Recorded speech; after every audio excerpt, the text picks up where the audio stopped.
¿Te has dado cuenta que ha habido un interesante patrón en las escrituras con respecto a algunos hombres importantes de la Biblia? Y es que son hermanos, gemelos en algunos casos, pero de repente y por alguna razón, el hermano menor termina siendo el primogénito. Vamos a descubrir cómo es esto aquí en Bíblicamente. Caín es el primogénito, pero no es casualidad que el segundo nacido, el hermano menor, sea el que reciba la aprobación de Dios. Isaac fue el segundo en nacer, Ismael fue el primero, pero por alguna razón, Isaac, el segundo en nacer, es el que recibe la herencia del primogénito. Lo mismo pasa con Jacob. Jacob era el segundo en nacer y Esaú era el primogénito. Pero al final, quien se queda con la primogenitura es Jacob. Seguimos con José.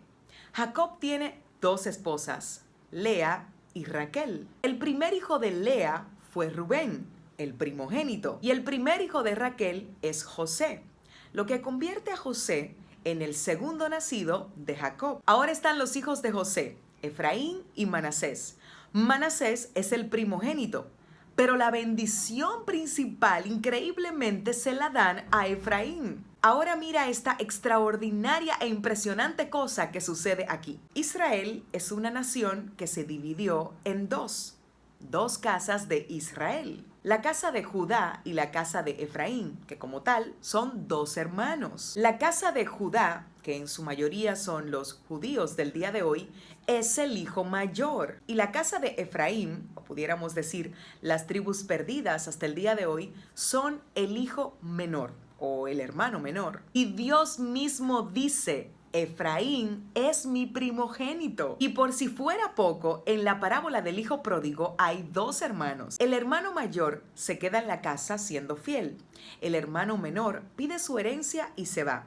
Pero increíblemente la distinción se la dan al hermano menor. Y todo esto de lo que te estoy hablando no es más que una señal de lo que Dios había hablado en el principio. Vamos a leerlo. Todo lo que abre la matriz de toda carne, ya sea de hombre o animal, que presenten al Señor será tuyo. Sin embargo, el primogénito de hombre ciertamente redimirás. O sea, que el hijo primogénito, para poder ser considerado tu hijo, lo tenías que redimir, es decir, lo tenías que comprar.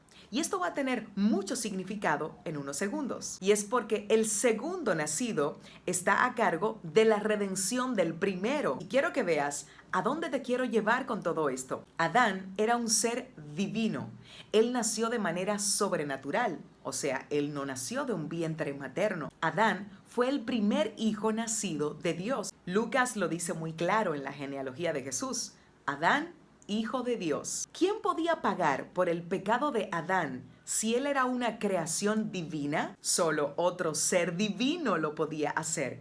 Y este era Jesús. Por eso Jesús es también llamado Adán. Primera de Corintios 15 dice: el primer hombre, Adán, fue hecho un alma viviente. El postrer Adán, un espíritu vivificante. Ahora entiendes por qué era necesario redimir a Adán y con él a todos los hombres, porque era necesario un redentor, porque el último Adán redime al primer Adán. ¿Y por qué esto de la redención es tan importante? Es porque el Creador no puede ver el pecado. Cuando Dios cubre a Adán con pieles, un animal, él puede ver el animal que no pecó por encima de Adán. Y así Dios se puede acercar, porque Dios no puede acercarse al pecado. Es por esto que Pablo dice: ya no vivo yo, sino que Cristo vive en mí. Él me ha redimido.